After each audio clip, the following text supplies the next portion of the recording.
ได้ไปหาเพราะว่าอยากงานที่ท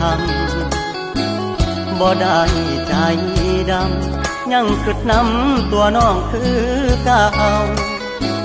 บ่ได้เปลี่ยนไปหัวใจอ้ายยังห่วงเจ้าบ่ได้ปล่อยให้เงาเสาร์อาทิตย์ติดงานโอทีได้แต่โทรหาน้องคงจะไม่ว่ากันบ่เคยเปลี่ยนพัน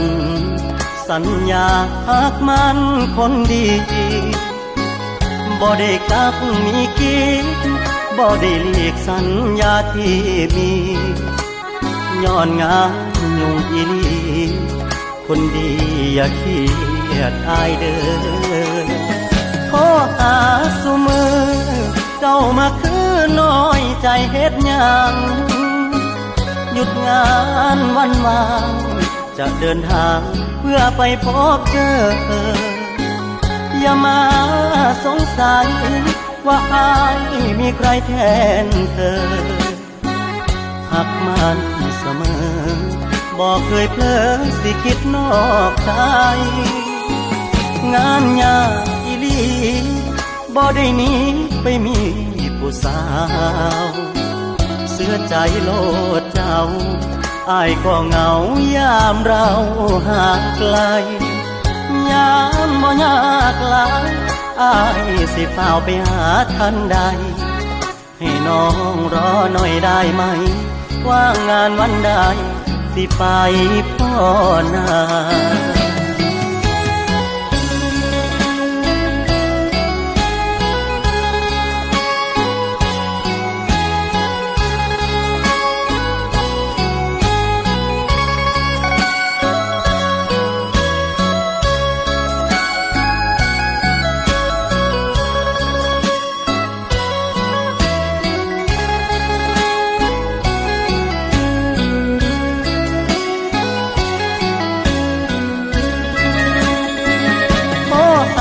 ซุมือเจ้ามาคือน้อยใจเฮ็ดหยังหยุดงานวันวาง